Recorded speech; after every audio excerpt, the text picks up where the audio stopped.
பார்க்கலாம்ப்பா ப்ளீஸ்ப்பா. உன்னை படிக்கலாம்னு சொன்னேன், படிக்க போடா. சொன்னேன் அது கேட்ட பாரு என் தலையை எழுந்துப்பா.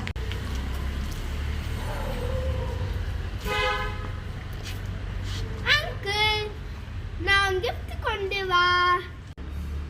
உன்னை எத்தனை நாடி சொல்லியிருக்கேன் கதவை தட்டிட்டான்னு. அதெல்லாம் விடு. சரி, இப்போ நீ எதுக்கு வந்திருக்க? அதே காத்த போ தக்க. இதெல்லாம் வேணாம்னு எத்தனை நாடி சொல்லியிருக்கேன் பங்கர மாமா. இதெல்லாம் வேணாம். என் உயிர் வாங்குறீங்களா? அதெல்லாம் வந்துச்சுல கொடுங்க. நாங்கள்